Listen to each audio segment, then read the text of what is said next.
ലൈഫിൽ ആദ്യമായിട്ടാട്ടോ എനിക്ക് ഇങ്ങനെ ഒരു അനുഭവം ഉണ്ടാകുന്നത്. 1 മണിക്കുള്ള ഷോന് വേണ്ടിയിട്ട് ഞാൻ 12:45 ആയിരുന്നപ്പോഴാണ് ഇറങ്ങിയിട്ടുണ്ടായിരുന്നത്. ഒരു മാങ്ങ മാത്രം കഴിച്ചിട്ടാട്ടോ ഇറങ്ങിയത്.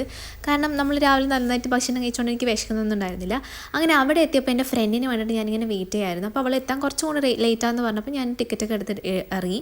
അവളുടെ വീടും അധികം ഡിസ്റ്റൻസ് ഒന്നുമില്ല. അപ്പോൾ ഞാനിങ്ങനെ വിചാരിക്കുകയാണ് ഇപ്പോൾ വരും. അപ്പോൾ എനിക്ക് ഏകദേശം മനസ്സിലായി എന്തായാലും നമ്മൾ ഓൺ ടൈം ഒന്നും കാണാൻ വേണ്ടി പോകുന്നില്ല എന്ന്. എന്നിട്ട് ഞാനൊരു 1:05 വരെയൊക്കെ അവൾ പുറത്തുനിന്ന് തന്നെ വെയിറ്റ് ചെയ്തു. പിന്നെ ഞാൻ അകത്തിരുന്നിട്ട് താഴെ നിന്നിട്ട് കുറച്ച് സമയം ഇൻട്രോ സീനും കാര്യങ്ങളൊക്കെ കണ്ടു നിന്നിട്ടോ. അങ്ങനെ കുറച്ച് കഴിയുമ്പോൾ കാണാൻ അവളെ വിളിക്കുന്നത്. എന്നിട്ട് ഞാൻ അവളെ കൂട്ടിയിട്ട് നമ്മൾ സീറ്റിലിരുന്ന് ഫിലിം കാണാൻ വേണ്ടി തുടങ്ങി. ഇൻ്റർവെൽ ആയ സമയത്ത് പുറത്തിറങ്ങിയിട്ട് ലേസും വാങ്ങിച്ചിട്ട് ഒന്നും അറിയാത്ത പോലെ അവളുടെ ആ എക്സ്പ്രഷൻ കാണുമ്പോഴാണ് എനിക്ക് ഓസ്കാർ കൊടുക്കാൻ തോന്നുന്നത്. ഫിലിം എന്തായാലും നല്ല എൻ്റർടൈനിങ് ആയിരുന്നു കേട്ടോ. പിന്നെ നമ്മൾ രണ്ടാളും കുറച്ച് ഷോപ്പിങ്ങിനായിട്ട് പുറത്തു പോയി.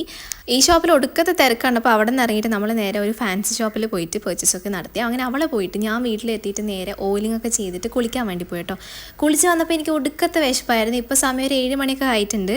അമ്മ ഇന്നലെ തലേന്ന് ആക്കി വെച്ചിട്ടുണ്ടായിരുന്ന ബിരിയാണിയുടെ കുറച്ച് ബാക്കി അതും ചൂടാക്കി കഴിച്ചിട്ട് ഞാൻ നേരെ കിടന്നുറങ്ങി ഗൈസ്. അപ്പോൾ അത്രയല്ലേ വീഡിയോ. Bye bye.